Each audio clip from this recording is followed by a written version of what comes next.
Welcome back to Morning Express. Time now for Tech Central. And in the studio this morning, we're joined by Mikael and Elias, who are members of the Tunapanda Institute, an education institution that offers 3 months intensive training in tech, business, as well as design. Thank you so much, gentlemen, for joining us in studio this morning. We'll be unveiling your new technology swag and e-learning system later on, right? Yep. Thank you so much for joining us. But let's begin with the Tunapanda Institute. What is Tunapanda Institute?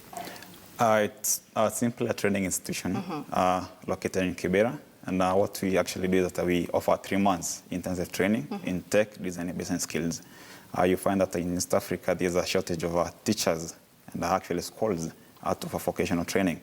So what we do is that we focus on training young guys across East Africa in these 3 areas, that is tech, design, and business skills. Right. Yeah, and the training is actually free, so you don't actually pay anything for the 3 months. Wow, and 3 months is, you know, if it's tech and design, I understand that there'd be a lot of equipment that you're using. How do you manage to sustain it for free?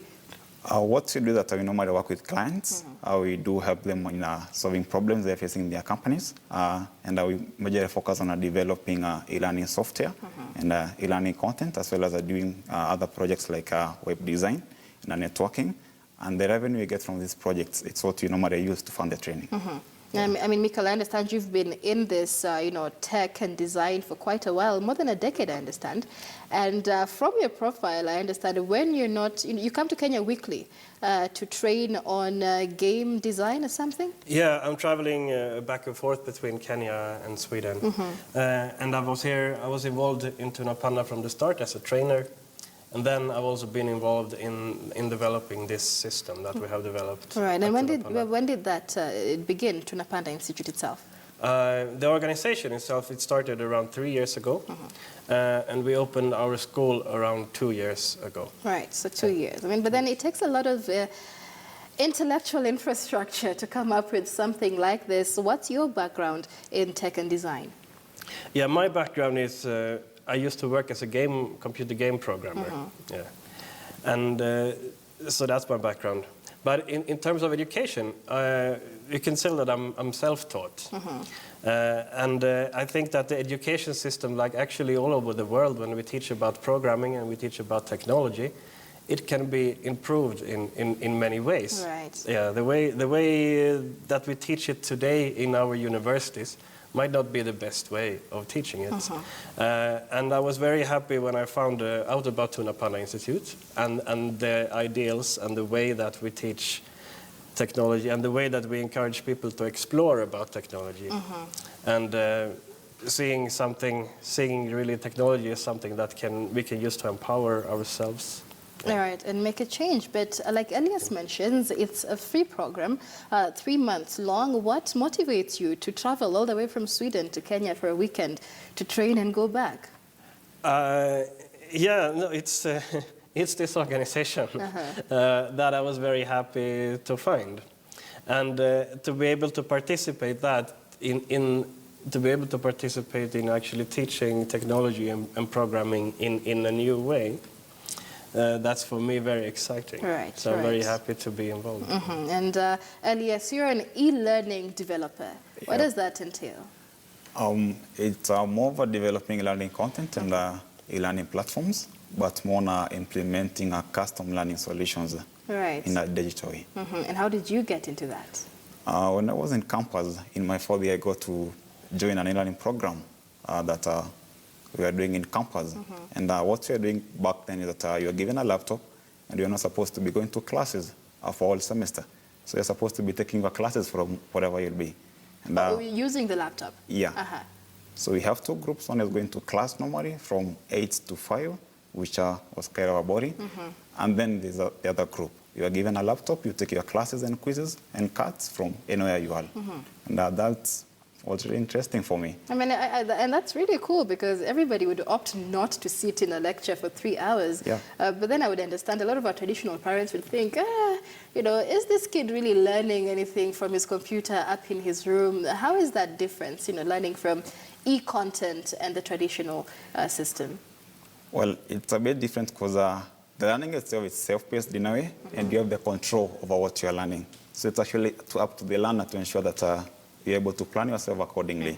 and then again up to the developer to ensure that the content we're developing is engaging and interactive enough to keep the learner engaged. All right, and of course with the content development, the education sector, the ministry is very serious on cracking down and ensuring that content out there is quality content. Are you working, with the Kenya Curriculum Development Authority as well? For now, we're not working with KICD because what we're developing for us, we're developing supplementary study materials, mostly for vocational training.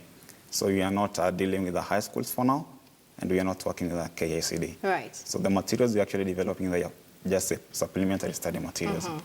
And that's very interesting because, guys, when it comes to vocational training, I don't know if Mikael would understand, but we just had, a national exam and results came out last year, and about, a majority of the students were below the average mark, and so many of them are told they could not go to university, and the only option would be vocational training centers.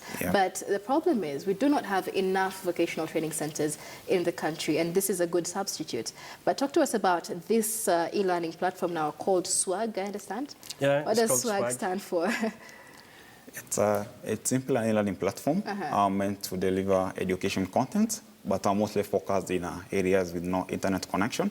Because you find that even as we get all these students below the average mark, it's not that they are not able to study. Right. The conditions do vary. Because you find a kid in Samburu is expecting to compete with a kid in a gold school in Nairobi. The kid in Samburu is maybe studying somewhere under a tree. They don't have access to these resources. Right. So the idea came about so that we develop a platform that can support, that can work in these kind of areas to provide content offline without the need for internet. And how long has this been in development? It's been in development for about 2 years.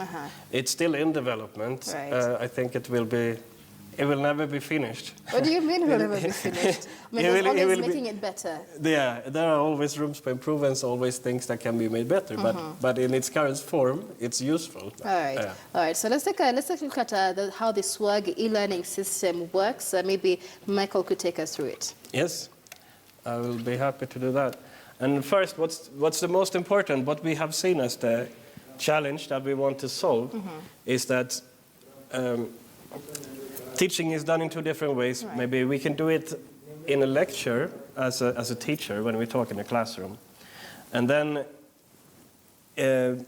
e-learning so far is often seen as something completely different from the traditional teaching. But what we want to do is that we want to combine this. We don't think that we can replace the teacher with an e-learning system. Right. And that's not what we're trying to do. We're trying to create this as a tool for the teacher so that the training, our system can aid the teacher in the training. So this is not self-taught. I cannot do it on my own. You can do it on your own, but it's also useful in the classroom. So it's like, and it's also the thing if your teacher teaches you something in the classroom, you can also explore other areas around what the teacher has been teaching. Right. So it's supposed to be the combination of that. Yeah. All right. Yeah. All right, so how does it work from there? I mean, what does it entail? Because we don't quite understand that it's not the traditional content that we learn, Elias. Yeah.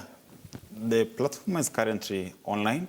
That's why we've hosted it for purposes of our development, but we still have other instances that are installed in the different servers. Right. But for this particular instance, Mikael is going to take us through how it works. Yeah. All right. This would be the system as it would look to a user when the user is quite new.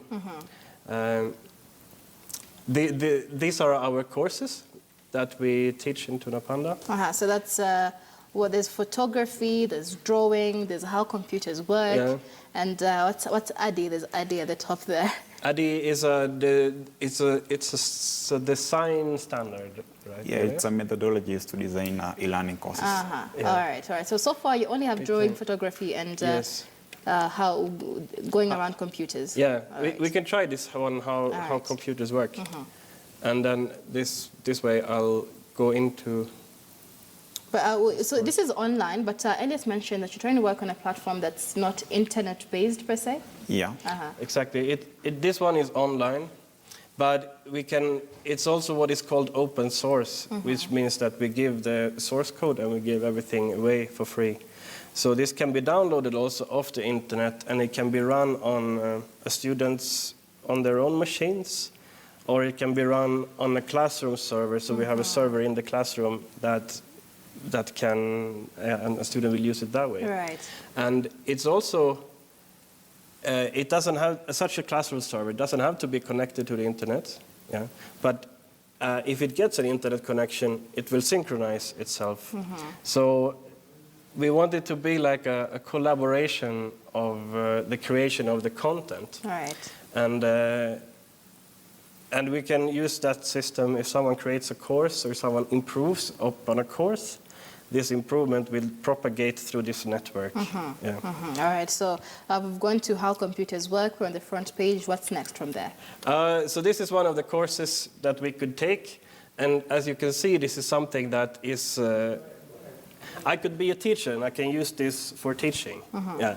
Or I could be a student and I could use this from home. Right. So it's supposed to serve both of those purposes. I mean, so usually, from what I understand, your courses are 3 months long. So Yes. the entire 3-month course can be accessed from this system?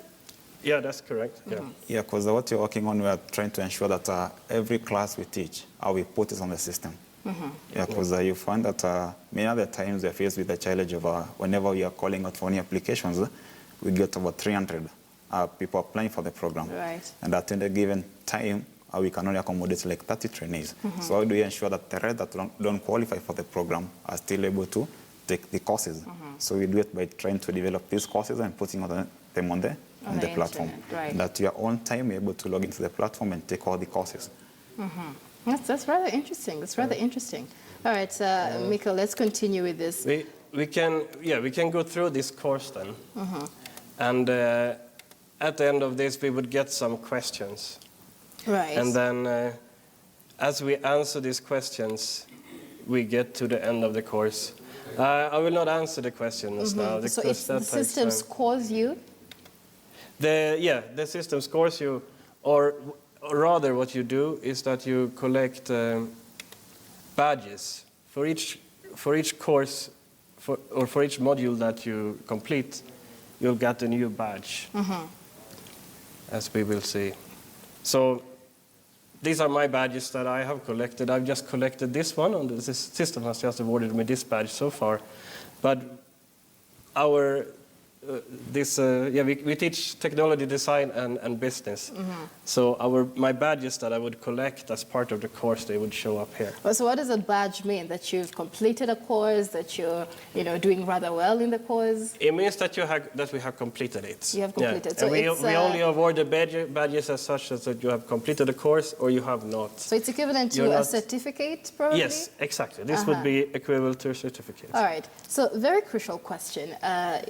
For those who do not get to come, first of all, for those who do get to come for your training classes, do they get any certification at the end of it? Yes, they do. So if one goes through the online course, are they getting certification from Tunapanda Institute as well? For now, no. What you are getting is the digital badges, which you can use to prove that you've actually gone through the Tunapanda courses. Proof to who? Proof to the corporate world out there? Yeah. With a badge? Yes. Has this worked before?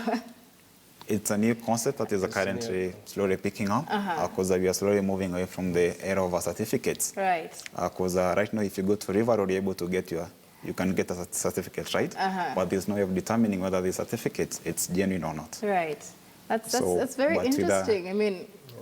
As soon as you walk into an office, the first thing they ask you is a whole bunch of CVs and documents. So I don't know what happens when you show them. And how do you show them the badge? You open the website.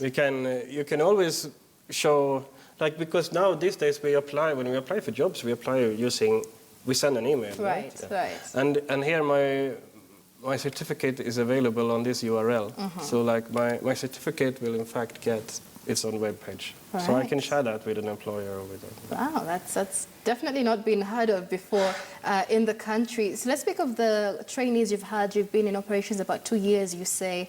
How many, on average, trainees have you had? On average, we've been able to graduate over 150 students. And currently we are training our 6th cohort. Right. And Yeah. does the certificate and the training you give them actually help them to find jobs out there? Yes, it does. Because what we do is that we normally partner with organizations and try to find entry-level jobs for our graduates. And so far we've had a success rate of over 80% of our graduates are being employed in different institutions. That's very interesting. And of course, this is content development. Mikael, you've been teaching a lot about game development as well? Yeah, exactly. Game development. Right. How is that going in Kenya? Well, we are trying to use as much as we can the metaphors from games in this system. Right. And that's also something that is called gamification. So, because it's very amazing that when we play a computer game, we can spend hours and hours and hours, and we will learn how to play that game. That information is not very useful to us in our real life outside of this game.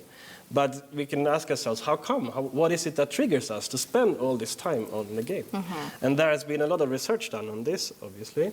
And there are some psychological triggers. And if we can tap into them and get the same sense for the user, then we are trying to use the... For education. For education, yes, exactly. So we're trying to use the same reward mechanisms and things that are used in games in this system. All right, that's interesting because I know a few people who are addicted to the likes of Candy Crush and whatnot. But in developing this system, I mean, I understand you have quite a lot of experience in it, but what challenges have you experienced so far?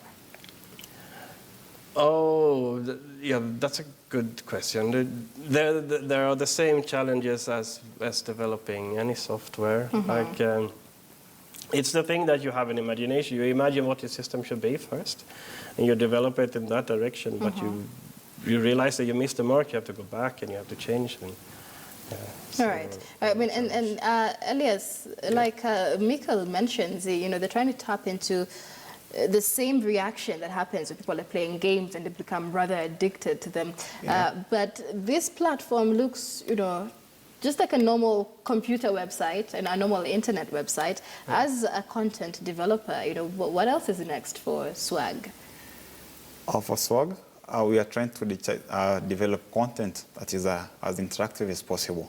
And as you can see from the screen, for now, there are circles, the question marks, and there are some that already are green. Also, these question marks are causes yet to be developed? No, it's like this one is one that I have, I as a student has completed that one.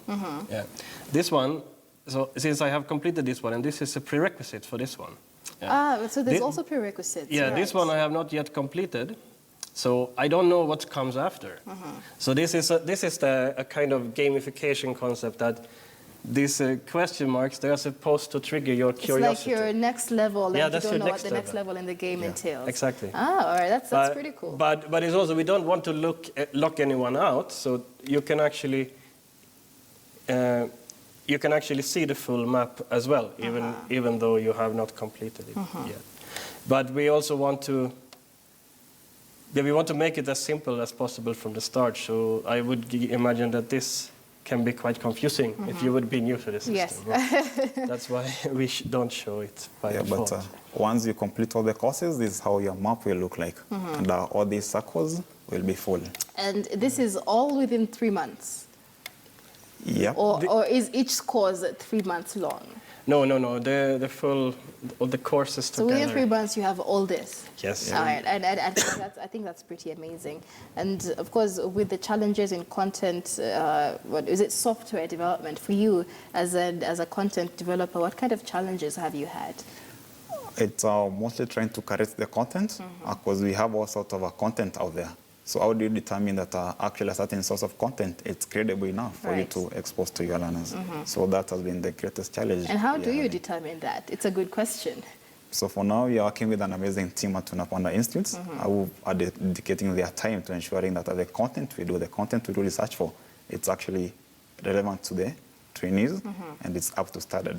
All right, that's very interesting. And so far, like you mentioned, you've graduated 150 trainees. How many do you have using your online platform? We have around the same number because this is it's mainly something we have developed to be used in the classroom so far. But now it's also when we want to get people maybe to use it outside of Tunapanda. Right. We should mention also we have in our concept is that someone can actually take our home system, they can also use it and start another school. So we can replicate our model and use it. Someone can take the system and they can use that and they can start another school. And we have one other such school so far in Turkana. Oh, already? Yeah, already. That's our first one, but we hope that we will have more of these, or that we will have. We wish to connect with people who like the system. They can take the system and use it in their own existing school, or use it to start an own school in somewhere another else. area. And it's great that you have one in Turkana, but what's the requirement for going through these courses, first of all? I mean, is it primary school level, after high school? What's the age bracket we're looking at? For now, we are targeting youths between the age of 18 to 25, but we don't look for grades. Oh, you do not, of course, yes, you do not look for grades. Yeah, because you could find that someone dropped out of high school, not because he could not be able to study, but simply because he don't have school fees. But the guy has potential. Yes. So before we admit any student, we actually take them through an interview. That's rather interesting. And from there, we're able to determine whether Mikael is a good fit for the program or not. I mean, so you do not turn anybody away? No, we don't. Well, There's something for everyone? But we cannot take on everyone who applies. Like to our 25 places that we have for each 3 months program, we have around 300, 350 applicants. You do not turn anybody away based on you're not qualified for this program? Oh, no, exactly, yeah. The most important qualification is that someone shows that they have an interest, like a real interest in technology and in computers.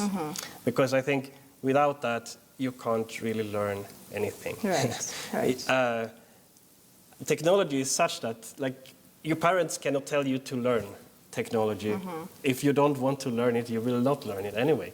You can go to a university course and you can learn nothing from all those 4 years. You can pass your exams, but if you don't have that interest and that curiosity, then you will not remember what the lecture was talking either way. Yeah. Right. And I mean, a lot of us went through that. So that's the most important thing for us is that interest. And then again, for this program, you have to commit our 3 months. Right. It's a pretty intensive because you have to come in from Monday to Friday, between 9 to 6 p.m. I mean, so what about those doing it online? It's the same amount of time. That's different for them because for them, they don't have a facilitator. So for them, it's self-paced and they can take the classes whenever they feel like. Right, right. All right, and let's talk about this. Of course, you told me this is based, the Tunapanda Institute is based in Kibera. Yeah. Let's talk about your personal experiences. I mean, for the past 2 years or so that you've been doing this, how has it influenced and changed the lives of the youth of Kibera? I can say that some lives have changed in a way, because you find that there are some guys that finished high school like 3 or 4 years ago, but they were not able to proceed to campus, simply because of maybe finances or they don't qualify. But once they come to the program, they're able to go through these courses, and after that, they're able to secure a job placement for them. So that means I'm able to earn an extra income from me, and maybe even be able to support my family. And then again, I have the skills in this digital era that I so much require in order to survive in the job market. So that's, in a way, helping their lives. Right. Yeah. All right. God, gentlemen, this is great stuff that you're doing. So this is the SWAG system, or is it SWAG e-learning platform that you have? And it's great for vocational training. This is Elias and Mikael of the Tunapanda Institute, an education-based institute providing 3 months intensive training in tech, business, as well as design, all for free. And it is based in Kibera. And that brings us to a close here on Tech Central and a close on Morning Express. Thank you for watching. My name is Michelle Ngele. I'll be back at the top of the hour with Worldview.